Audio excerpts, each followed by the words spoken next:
So appreciate the Teals joining us today. They're going to give us a little bit of background on their experience and kind of how they've been able to maintain a strong marriage over the years, give some good practical advice regarding that. And I appreciate all of you joining us here today.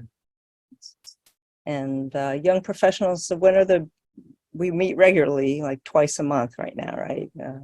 So it'll be the second Tuesday at 8 p.m. Eastern and the fourth Saturday at 11 a.m. Eastern, trying to kind of balance the two for time zone reasons. And anyone who's interested in joining the group can go to our website under online communities. I think there's a link for the young professionals group, and just sign up, and then you'll get automatic emails with reminders of the link to come join our meetings. So great. And I have known Jenny and Tony for a number of years.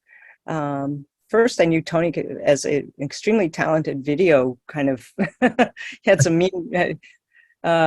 video skills, because he actually created this really cool animated thing for us. And I'm sure, that's the least of his many talents. But one thing Jenny and Tony have done is they have created a YouTube channel and I think a blog probably about interabled couples, and it's really charming. I just thought the way you both discuss the challenges of having an interabled relationship and how you've dealt with them and so on is just really refreshing and great. And I think it's wonderful for the young professionals community to hear about, because many of them are maybe embarking on long-term relationships and might, these are obvious natural questions for people to think about and worry about. So with that, I will turn it over to you guys. I'll pin you so you'll show up big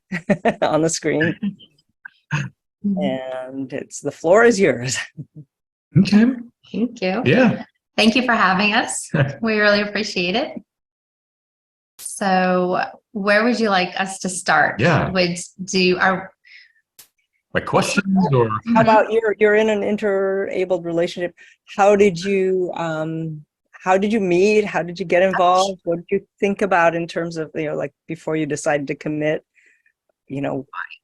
Oh, that's good. Yeah. You want to start this one? Do you want me to start? Yeah. Okay. Yeah. So we did meet online. So I know that we felt that was a really special detail at first, but it seems like a lot of people are meeting online nowadays. And we were long distance, so 1,000 miles apart. So that was, we weren't sure if we would ever meet. We thought of ourselves as pen pals, Right. At first. We started off as friends. Mm-hmm. Yeah, we were friends. Yeah. So we had a strong friendship, and he had mentioned that he had a disability. He said it was very rare, and he said, I can still walk, but I do have trouble with balance. Right. So at that time, yeah. And that's where you were at the time. Mm-hmm. And honestly, looking back, that was probably a profound moment in our relationship for him to tell me that, he had this disability. But since we were friends, and since we just enjoyed each other's company so much, honestly, it really didn't strike me. I just thought, okay, right. That's, that's cool that, you're handling it and, you're living your life. And it didn't mean much to me at the time. Right. It would definitely come into play later once we were living together. So, yeah. So what did you think about us meeting online? Well, number one, I think the best thing that, or I guess the number one thing that struck me about Jen was her smile. Number two, that she, paid me some attention and kind of got my sense of humor, which I don't think a lot of people do, or at least I never felt that they did. Laughed at my jokes, as corny as they are and were at the time. I think they've gotten cornier. Still are. Dad jokes exactly. now. Dad exactly. jokes. Now, yeah, I've shifted into that. But but no, we from the get-go, it started off, since it was online, we started off just by kind of trading these texts, through their messaging service. And it started off with like, hey, how you doing? My name is, Jenny at the time. And then and Still Jenny. I would exactly. And then, I would reply, be like little brief one sentence responses. And then to say it snowballed from there, it's kind of an understatement, because when things kicked off, it was literally like we went from like sentences to paragraphs to short essays. And then we were like going, okay, enough's enough. We're starting to get like carpal tunnel syndrome from all this writing back and forth. And we're like, can I just have your phone number? We'll talk. And then, after that, we were on the phone like nonstop, like every day. It's just. This is before Zoom. This is before Zoom. Yes, Yes. yes, exactly. Yeah. Yes, I think back when iPhones weren't, were just on the radar. Yes.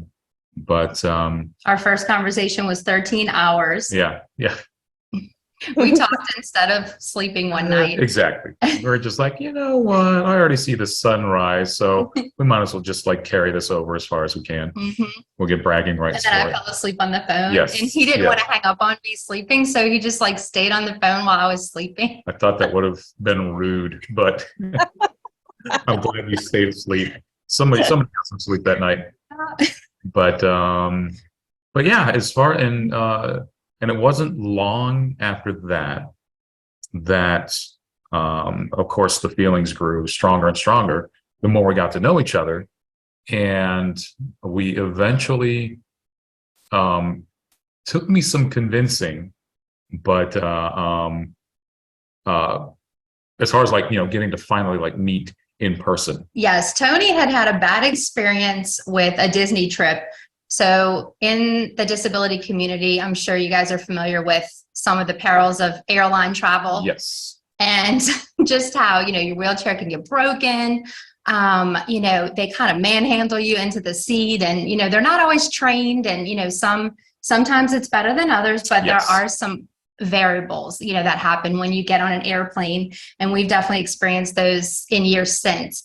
But at that time, I didn't know anything about that. And he said that he was going to come take a train to see me. I was trying to find any other mode of transportation Yeah. outside of flying again. I think it was like a 24-hour train ride. Yeah, exactly. I was just not, I was being really, really silly about the whole thing. Yeah. So I definitely convinced him to just try to get on a plane, Yeah. come Yeah. see me. And that, I would try to make it worth it. Yes. Yes. But You did. we did. Yeah. Yeah.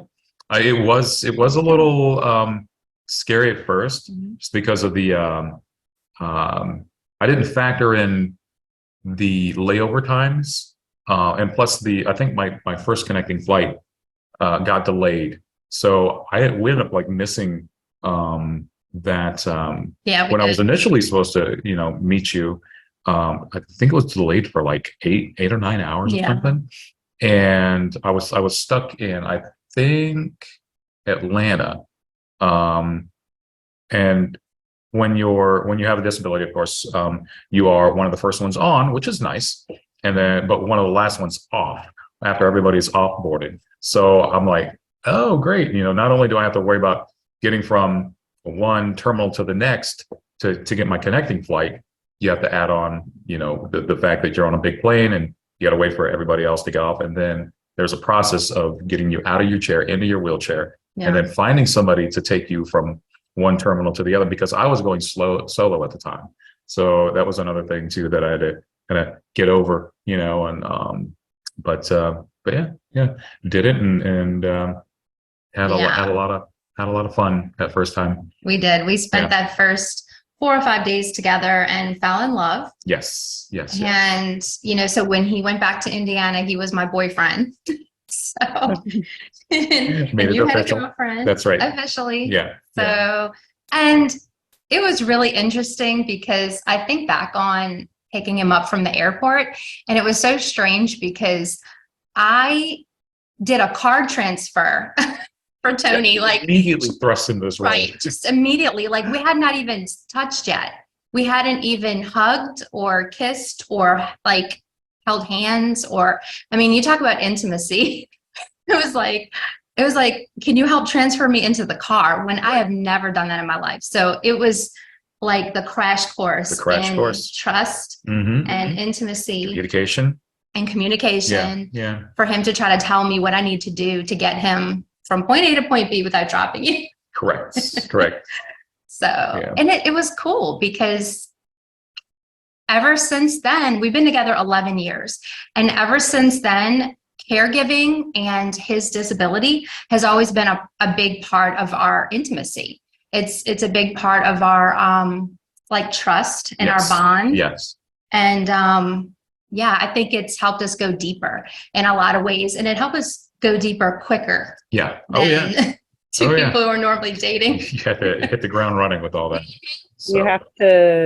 You have to be vulnerable, and that's you do. I mean, that for a lot of people, that's such a huge hurdle to get there. It is. So in a funny way, I mean, I suppose people sometimes will let that get in the way of having any relationship, but in your case, it was kind of a, accelerated things, which is an interesting perspective. I'm wondering if anyone listening has a question, please, raise your hand or if you have, your own stories to relate about relationships you've been in that, worked or didn't work, or maybe even something you're currently thinking about or dealing with or feeling nervous about. I mean, especially with online dating, as they say, like on the internet, nobody knows that you're disabled, or you can kind of cover up that. Yes. And then there has to come a point where you're going to say, I have to tell somebody this thing about myself. And then you're saying you're most nervous about the plane trip. You weren't nervous about meeting Jenny in person? I mean, that was... it was strange because I had already built up like this level of comfort with Jen, having like spoken with her, and we did like some FaceTimes before we actually like met, and it was really cute because she was the one that was more nervous than I was, and I had to slip into the role of like, comforter and all that, and just say, hey, it's okay, take your time and all that. And yeah, our first FaceTimes, you were the only one on screen. Yes. So I would be off screen, just kind of talking, and sometimes he'd see like a little corner of me come into the frame, and I was so shy. It was just the worst. I was so shy. I still am, but it's gotten a little better. And you're the one with the YouTube channel. I know, I'm the one that was like, we should start a YouTube channel, and I'm just like so shy, but it worked out, and we did get to know each other a little bit like that. I was nervous about meeting you though. Yeah, I was definitely nervous. I was shaking. Of course. He tried to hold my hand while I was driving us to the place we were going to Biloxi, and I was trying to drive us to Biloxi, and he tried to hold my hand, and I said, you can't hold my hand right now. What are you trying to do? Get us into an accident? Like, I'm gonna crash the car. You can't hold my hand. So I was like really nervous, but you're always pretty calm about things, though. I try to be. Yeah, Tony's the level-headed one. He's pretty calm and unruffled. I'm a little more ruffled. Yeah, yeah. Can be. Mm-hmm.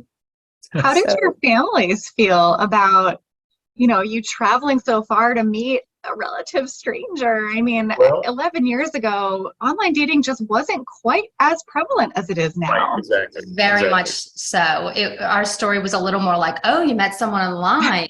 Oh, that's dangerous. Exactly. Yes. Exactly. Should I tell him the Steve story? Yeah, tell him Okay, about so his friend. I have a really, really close friend of mine who we would hang out on the weekends and all that, and we were really close. And when I told him about Jen and wanting to go down and meet her and everything, he's like, she's not going to take your kidneys, is she? So Like, I better not get that phone call in the middle of the night, saying that you're trapped in a hotel room, in a bed of ice cubes or something. So, Yeah, he said if she shows up with an ice chest, yes, don't yes, get yes. in the Just car. turn around and run. So not like I can. So yeah, it was just so silly. But he ended up being one of our biggest supporters. Oh yeah, to this day. But yeah, his family was nervous. My family was nervous.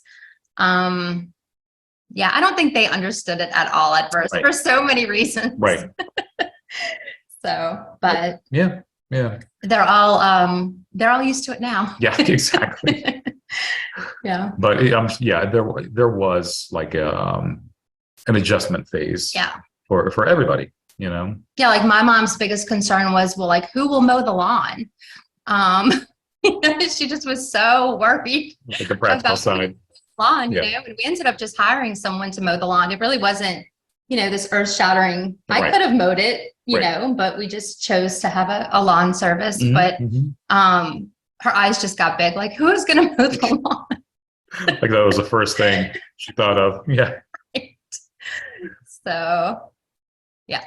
Were there any moments you remember with family where you just had to kind of sit somebody down and kind of,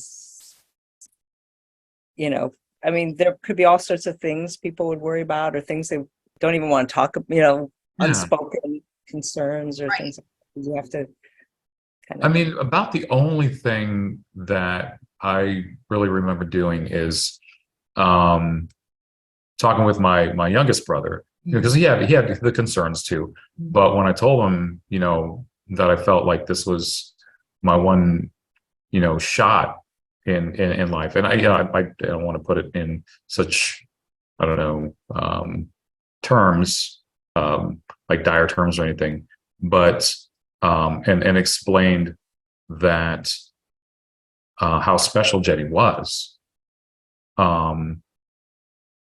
And I really wanted to see, how this relationship could grow, like give it like an honest chance and not, I felt if we kept it long distance, it probably wouldn't, it definitely wouldn't have blossomed. So I'm like, I need to be near her. I need to be, and if I want to make this, if we're going to make this work, we have to be, with each other. And, I just remember him, like understanding that afterwards. And I think he needed to hear that as well. That this just wasn't something, that we were just playing around kind of a thing. We were both, had our heads in the game and were really serious about it. So, that kind of did build up, the foundations of our relationship and everything is how much we thought about it and how much we thought about each other and really like how it would affect our families and you had Nathan and Noelle at the time. Yes, we took the kids into consideration. So it wasn't like we were just in it for ourselves. We really did take it into consideration. Like the not only our inner circle, but as you go outwards from that, with our immediate family, friends eventually, and all. So because we dated locally. Once he moved down here and got an apartment, we dated here locally for 7 months before really introducing the kids or anything like that. It was just this process. And, disability is a factor. The fact that I was a single mom was a factor. Our families getting used to the long distance part is a factor, and you saying goodbye. I mean, there were so many factors. So, it needed to be done a little bit carefully. I hope that we did. We tried to do it carefully. It's like it. You both seem extremely thoughtful about your relationship and all that. And I wanted to follow up on something, Tony, you said that at some point you felt like this was your one chance or something. And I'm wondering if when you were younger, you've had the diagnosis, did you think that you might never be in a relationship? And that's funny that you bring that up, because and to sum it up, I remember back in my early 20s, This is before I got officially diagnosed and started like noticing symptoms and all that, with the drop foot, of course, falling and making excuses. I didn't know exactly what was going on with myself. And as the progression of the FSH started to take hold, I started to withdraw a little bit more. And I would have these conversations with myself, kind of conceding to the fact that, especially more so after I got officially diagnosed, where you're just like, I remember like my grandmother, when she was alive, she would say, both my brothers were in relationships. Basically everybody in my family were, had been in relationships. And she was asking me, she's like, when are you going to find somebody? And I'm like, oh, grandma, I don't think that's in the cards for me. I could be like the world's best uncle or something like that. And I'd kind of already conceded to a life of like bachelorhood. And it was a process. I mean, we're talking, like over the course of, close to like 10 years of like giving up.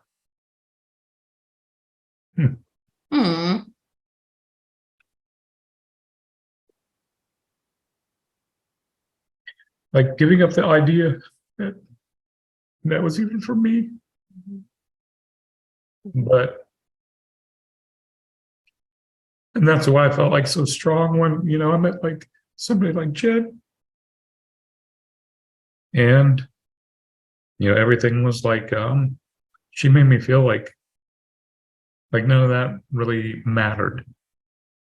And that I did have, like I could have a taste of that life. Yeah. Sorry. Aw. I knew it was going to happen. We created that life together, though. Yeah, exactly. Because I was coming in with my own baggage of sorts, from a failed marriage and being stressed and being the mom of 2 little kids, a single mom. And, I have struggled a long time with anxiety. That's been one of my long-term struggles. And so it's not like I was coming in, burden-free, just nothing for him to worry about, So we had that conversation where we said that we would help each other carry those burdens and that we weren't going to do it alone. Yeah. And so, I always like to try to say, like, yes, I am Tony's caregiver, and that caregiving role has evolved as his FSHD has progressed, but he's my caregiver too. And we have had to share each other's burdens and carry those burdens. Right. So he's a good caregiver to me too. Yeah. So and that was an idea that just seems so alien to me back then, that when you're in a relationship, those are the kinds of things that you share, not so much that you want to protect the other person from. Yes. And again, being vulnerable, like you said, June, just being vulnerable, because some people's disabilities are very visible, and then other people's are more hidden. And then whatever they're carrying, just whatever weight that they're carrying, you may see it or you may not see it, but every couple has their own way of like, just making that burn lighter for the other person. Yeah, exactly. I think. Exactly. Because you've made mine lighter. And I hope that made yours lighter. Yes. And I feel like that's the best we can do. Yeah. Because when you can help the other person as well, that kind of like gives you perspective. Yes. That you're not the only one needing, this heightened level of attention and care and all. So the fact that it's the whole reciprocating thing. I don't feel like I'm taking all the time. I feel like I can give, like just like how Jen had mentioned. Yeah. And we found our strengths through that. Yes. So like we are very aware of like Tony's strengths. He's very aware of my strengths. And we know how to play off that a little bit better now that we've been doing it a little longer. Yes.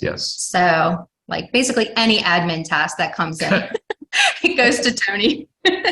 Any computer work, any editing, we just don't even think about it because that's my thing. You can do it in your sleep. Yeah. So getting like pine needles out of the gutters, not so much. Not so much. I kind of shy away from climbing ladders, and heavy equipment. Right.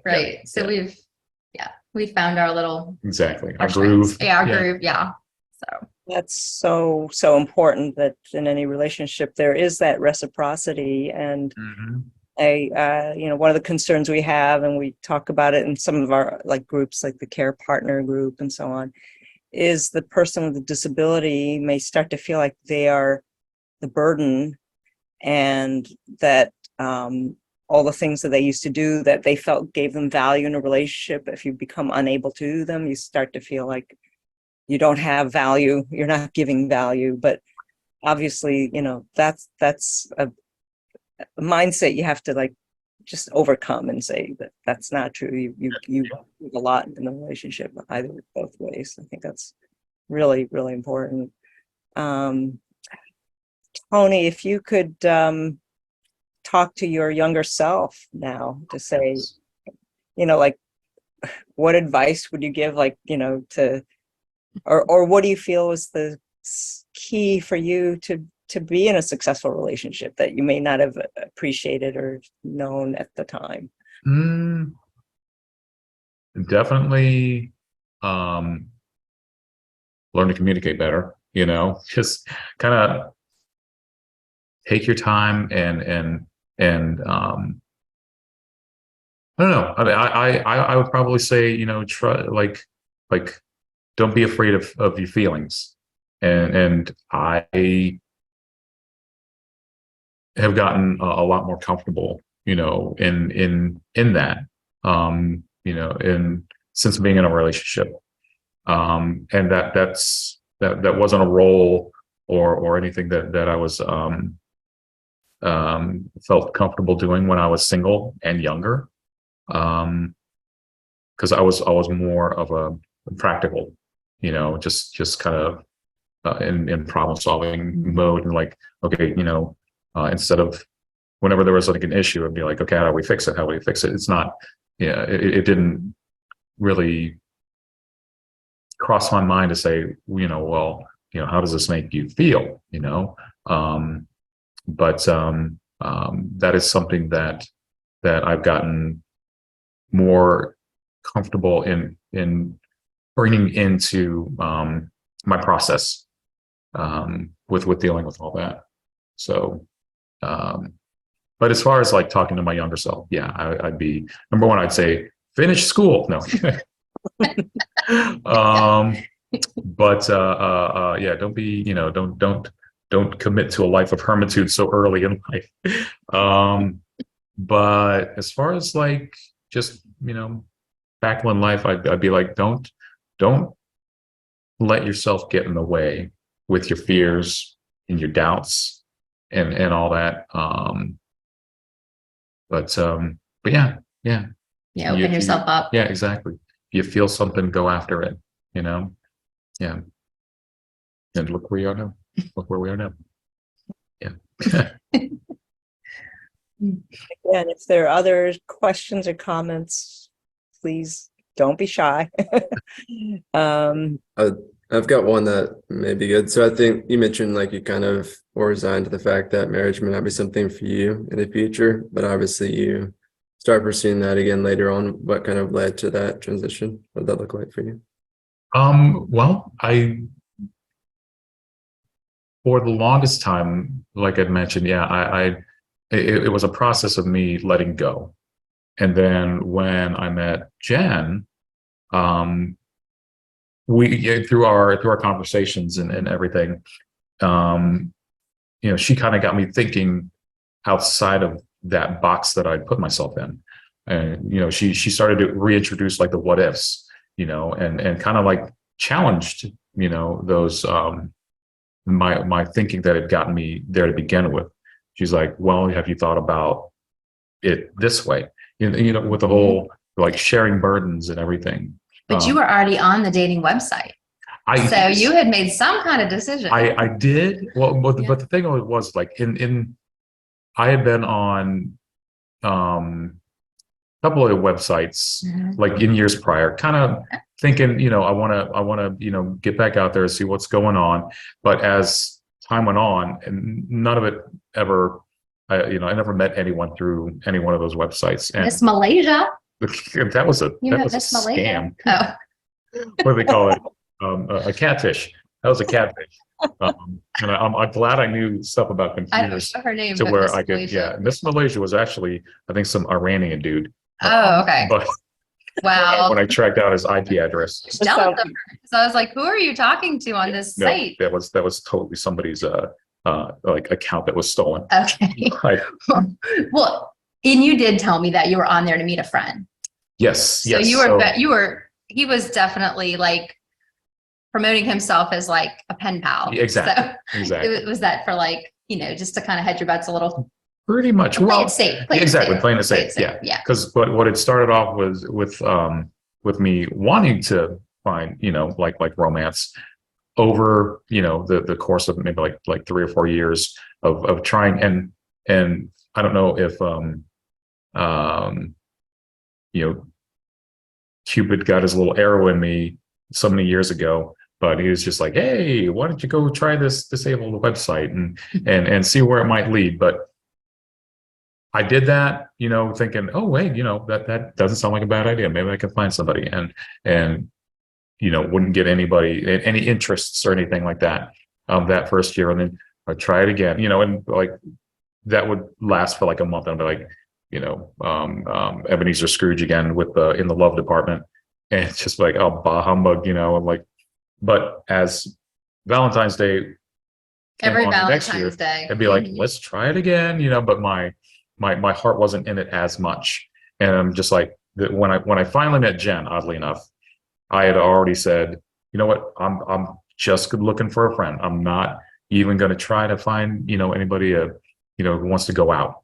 And I call it casting a wider net, and instead of like looking locally for somebody that I hang out with, I'm just going to see who out there in the world will say hi to me. And lucky you. No. But, He was stalking my page. I kept seeing that he was visiting my page every single day for like weeks. And I just thought, well, if he's looking at my page, why isn't he saying anything?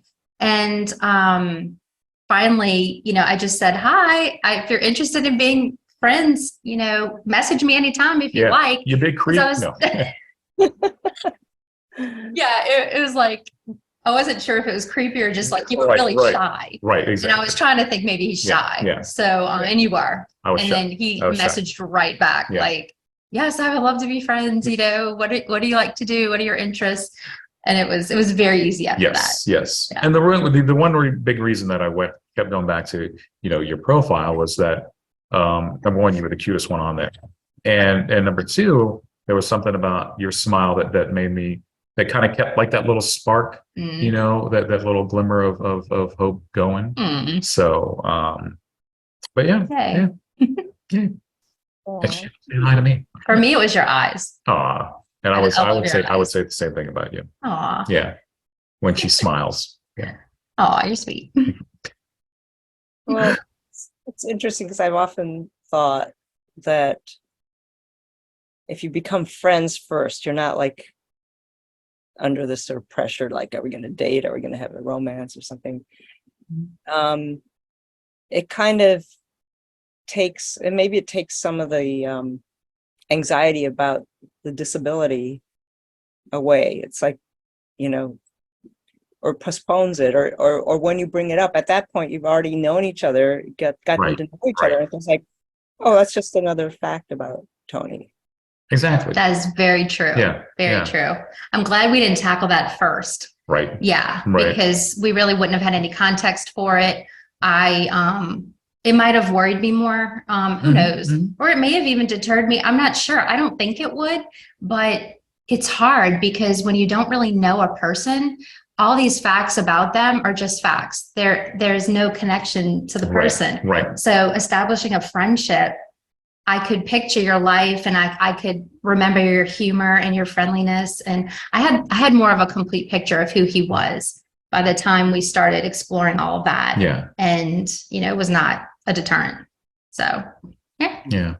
And I know that helped me as well, because as my, FSH progressed, I started to see myself like that got into my identification, my self-identification, Mm-hmm. where I was just like, oh, Tony, disabled guy, blah, blah, blah, and I started to get lost in that with that association. And Jen kind of helped me, pry those two identities apart, Mm-hmm. saying, that there is a distinct Tony outside of. Yes, you're a person with a disability. Yeah. And not just a Yes. disabled person. Yes. Yeah. Because I remember telling him that I had never dated a disabled person before. So for me, if anything, it would just be fear of the unknown. It wouldn't be like, oh, that's a deal breaker. It would just be like, that's a little bit in the category of fear of the unknown, because I don't know what that's like. But he felt the same way. Right. For him, his disability was also fear of the unknown, because he didn't know how it was going to progress. And he didn't know how quickly or in what way. And so we kind of, it was like we bonded us, because we felt the same way about it. Right. And so we decided to just make it this other thing where it's like, if the disability got in the way of anything we're trying to do, it's not Tony. It's this other issue that we are dealing with. It's like problem solving. Mm-hmm, mm-hmm.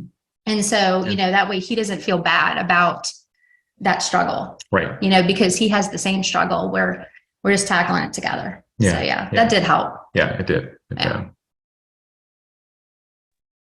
I would love to know how you guys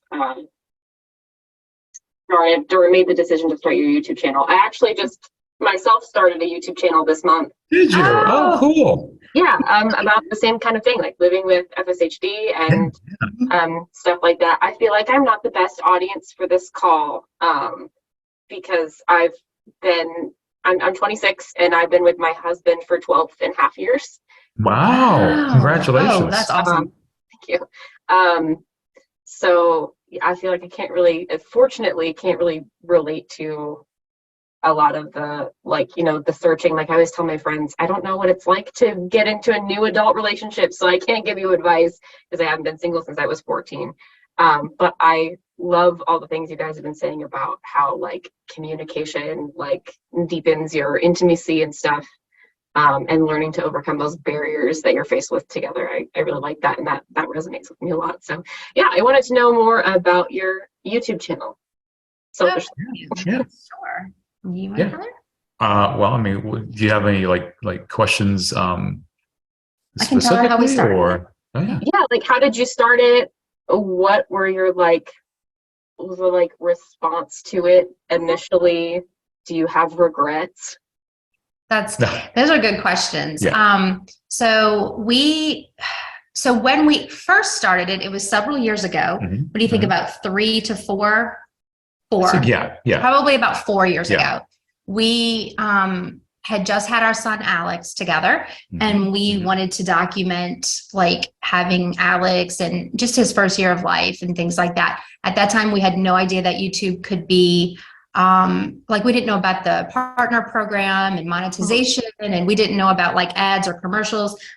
We really didn't know anything. We didn't even think anybody would see it. We thought we would just kind of store videos for ourselves and be able to watch them, watching a cat video or something. I don't know. We just thought these are just people videos. And a few people were watching, and we thought, okay, so some people are enjoying this. Let's make more. Problem is, we had a lot of extenuating life circumstances at that time that were making it really hard to film. So 3 children. Yes. 3 children, and I had injured myself having Alex. So I had, a broken tailbone, and I was trying to film and be the cameraman and, recover from postpartum issues. And it was a lot. Right. So we laid the camera down for a while, and then we came back and we posted maybe 10 more videos trying to share our interabled life more, not just about Alex, but us as a couple. Right. And that really was fun. We felt really passionate about that. And then Tony started experiencing some health issues. And he ended up dislocating his shoulder, and there's just a few other health issues that made it difficult. So for us, I don't know about other YouTubers, but consistency has been the most difficult part about YouTube. Right. It's just when life gets in the way and people expect a video every single week. And that it's really the algorithm, that's expecting a video every week to kind of keep you being shown. And when things happen, whether it's disability related or just something with me, is very hard to get your place back in the algorithm.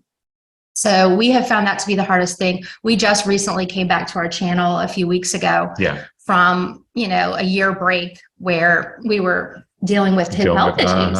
So it's been hard. We love doing it. We totally recommend doing it. It's awesome. But it's best if you can be somewhat consistent, so. Yeah, I'm trying. It's been like less than a month, but so far I put up a video every week. Oh, it's so hard. It's so hard. Yeah. Because, you can have technical difficulties. You can have things in life that come up, or you might just want a break.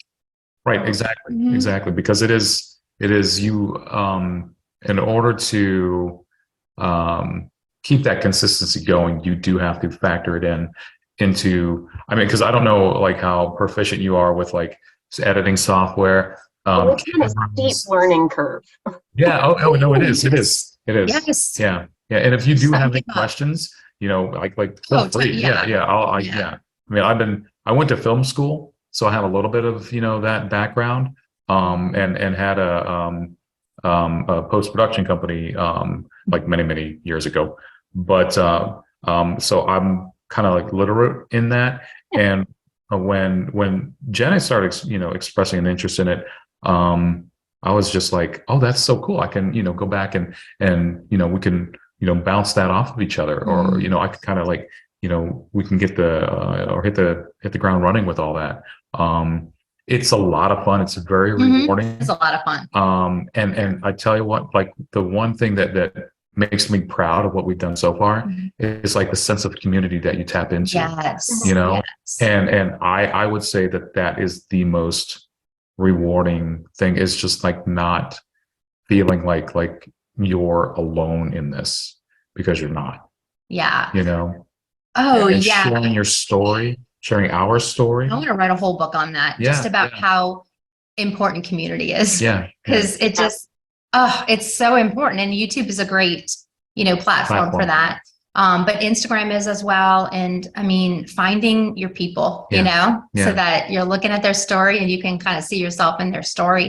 That has been really powerful for me. And I know for you too. Exactly. So being a part of that with your channel, I think it's profound. It's much needed. It's very much. It really is. It really is. Yeah. And that was why in my I've been thinking about starting this channel for, I went back and found the note in my phone where I wrote down the names of what I wanted my channel to be. And it was 2 years ago. So I've been thinking about doing it for a while. Oh, wow. And I was telling a coworker a couple months ago about how when I go out places, I'm a wheelchair user. And when I go places, I give the restroom a rating out of 10 for accessibility. Oh, Nice. And they were like, you should make a YouTube channel where you rate accessible bathrooms. And I was like, you know what? I should. And so I did. There you go. I have a shorts series where I rate accessible bathrooms. Yeah. Oh, that's perfect. That's perfect. So it's been really fun. join your channel. Yeah, exactly. We want to join your channel. Okay. Subscribe, I guess the word. It's called Disabled in Nature, where we talk about nature. We talk about all things that are disabled in nature, and sometimes we might even go outside. There you go. I love it. I love it. So the bathroom series is called When Nature Calls. Oh, there you go. There you go. That's cute. I'm liking the theme. My mom came up with that, and I was like, that's incredible. I love that. That's so cute. Yes. No, you're going to have a lot of fun with the creative side of this. And my husband's really into audio stuff. So he's been helping me with a lot of behind the scenes things. He's made sure that having poor quality audio is not acceptable to him. So he's hooked me up. That's right. great. That's right. awesome. Oh, and that's so important. And, like they say, audio is even more important than visual on YouTube, because if it's hurting their ears, or if they can't pick up what they're hearing, they'll just click off. And audio pacing, visual, I think is how it goes. Yes. Okay. Yes. Okay. Wow. Well, y'all are going to be the dream team. And that's very important, because I wouldn't want to do YouTube alone. So having his support and, technical help as well is really important. So it sounds like you and your husband are gonna, be able to help each other with that. Oh yeah. Yeah. I'm hoping to get him on camera a little bit more, because just like you guys, I'd love to, because I know that there are a lot of, able and disabled people like that don't really think of disabled people as capable of having relationships, or like don't see them Right. in a, romantic way. And so the more representation that is out there of that, existing, and like I got my FSHD from my dad. He told my mom he was going to marry him in the 8th grade. So long relationships run in my family, I guess. Oh, So just like, I guess watching them growing up, I'm like, oh yeah, duh, of course it's possible. And then my husband's always been fantastic. Much like you, he never like asked. It was more just like hey, this is a thing. Yeah. But yeah, I was really inspired by the channel Squirmy and Grubs. oh yes. I'm sure Oh, you've yes. heard of them. Yeah, we love that channel too. Yeah, showing their life. So I'm like, I could do that. And there you go. And you can. And that's Yeah. the thing is like what sets them apart from, all these other channels. Well, number one, they are very funny. They are very, relatable and funny, but also they never gave up. They just kept posting, and they built a community. Yes. So Yeah, that's the part I'm most excited for. In my intro video, like I said, I was thinking about it for a long time. My intro video is called Being the Person I Needed When I Was Younger. oh yes. Yeah. Yeah, so just like, there's still a lot of stuff online. Like, I relate to a lot of things. There's a lot of disabled representation out there, but there are some parts where I'm like, there are parts of my life that I don't see out there. And I'm like, well, there's got to be someone else that feels that way. Maybe they'll see themselves in me. Yeah. That is so important. Yeah. I love that. I got chills when you said that. Oh, Yeah, I had a lot of fun filming that intro video. I'm just like stating my purpose for the internet. Right. yep. It's We're important. here to share it. We love seeing these things and spreading it across our social media channels to make sure. Yeah. I work in disability. I'm a certified ADA coordinator. So I've also been doing like informational videos and stuff. I did one for Disability Pride Month. Oh, cool. awesome. That's great. July 26th. So yeah, I'm hoping people get the double entendre and are not just expecting me to go outside every day. Right. The running joke to myself at the beginning of the video, I'm like, today we're not outside. Yes. I just filmed a tour. It's going up tomorrow. I filmed a tour of my travel wheelchair. And I was like, today we're not outside. We're kind of outside. We're in my garage. Yep. Close enough. Yeah. We can show you how to use a green screen.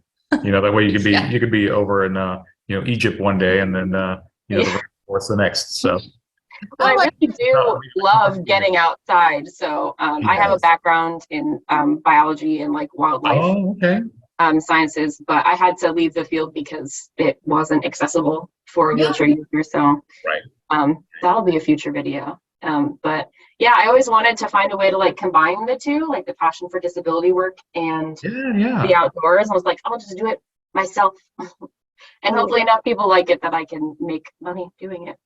Yes, exactly. It can be a great income stream, Oh yeah. And like Curb Free with Corey Lee. Do you follow him? Yeah, I do. I love seeing him travel. He travels way more than I ever have. And I'm like, you can learn. It's like, it's basically people that are mapping it out for us, Right. Yeah. He did a like little review on his Instagram of the accessible restroom at the Milwaukee airport like last week, and my husband saw it and he was like, copyright. Right. Like, I'm pretty sure he was doing it first, but That's funny. Yeah, I was just telling you that the other day, I was in an accessible, quote unquote, accessible bathroom stall, and they had gone out of their way to make it so accessible. They packed it with so much stuff that I couldn't turn my wheelchair around. I had to leave the stall to back up into a thing, and use it properly. But they had stuffed like a sink in there, one of those extra long sinks Oh my God, I hate those. that have like 4-foot legs, and then Right? Like they're clearly designed by someone who's never used a wheelchair in their life. Never. right. Those They're are my like, biggest, I hate those. the person who could stand like looked around and like, it's got all the stuff that we need, Yeah. Yeah. You must need extra space for your extra long femurs under this. Exactly. And the little hand dryer, that was mounted high up on the wall. So yeah, there was no way I could have like reached that. But anyway, And like not everyone that uses those dolls sit down, but like we have one space. Can we just right. Yeah. I almost went in there after him. I was like, I hope he's okay. I don't know if he fell in. Then he comes out and tells me this story, and I'm like, oh my It took me twice as long to do what I normally do because it's of the quote unquote accessibility features. Yep. So, yeah. Yeah. So just a little commercial for our upcoming wellness hour, because you talked about, being in nature and how inaccessible it often is. I think next Monday, our wellness hour is with a bird watcher who has FSHD. Yeah, I did see Yeah. So I'm hoping he will have all kinds of interesting tips about being able to pursue bird watching. Oh yeah. Yeah. So, I am also very much into birding. We actually go to a festival every year in like just east of Toledo in Ohio. It's called the Biggest Week in American Birding. I'm sure he's been. Yeah, I'm really interested to come to that to find different ways to bird with these arms becoming more precarious by the day. So great. Well, we're getting close to the end of our hour. Zach, is there any comments, any questions? Anna? Yeah, no questions, but really appreciate you sharing your experiences with us. Yeah, definitely. Thank you. Yeah, thank you, Zach. We loved it. Thank you for having us. Yeah, it was a lot of fun. And I would echo the sentiment. I love a good love story. So this has been delightful for me. And I just, I loved Jenny's comment in particular. Is just sort of talking about how really in any context, no one comes into a relationship with zero baggage. We're all here to try to support each other. And so finding a partner who can be your biggest cheerleader and for whom you can be their biggest cheerleader is so critical to happiness in relationships. And I just love that comment. So thank you. thank you for that. Thank you. Oh, appreciate it. That's our tagline for our channel is take care of each other. Yeah. So we do like to focus on the mutual aspects of it. So thank you. Great. I loved what you said about how important community is. Oh yeah. That's what we're trying to do here, and kind of Yes. connect, get connect with people. So thank you for being yourselves, for being so generous and sharing about your lives and what you do and about your relationship. It's really wonderful, and we hope we'll see you again soon. Definitely. We hope so too, That was Jean. fun. Thank Yeah. you. do you guys have contact information that you could share? Maybe we could do a collab someday. Oh, we would yeah, love a collab. yeah. Yes. So on YouTube, we are Jenny and Tony. Okay, I subscribed to you earlier today. Oh, okay. Thank you. Yeah. And we can't wait to check out your channel too. So, and then let's see. For Instagram, I'm at Jenny Teel, and he's at Tony Teel. Yeah. So pretty simple. Are you on Instagram? Yeah, actually, I have a Disabled in Nature. I made an accompanying Instagram for the YouTube. Oh, nice. Oh, so the Nice. same name. Okay, perfect. It's exciting. Disabled in Yeah. Nature. So we're looking forward to connecting. All right. You'll be seeing something. Yeah, from you'll be us seeing us. really soon. Aw, it was nice to meet you too. Yeah. You guys too. I'm glad I came. Thanks, everybody. Have a good evening. Thank you, Bye, June. June. Good night. Thanks, everybody. Good night, everybody. Good night.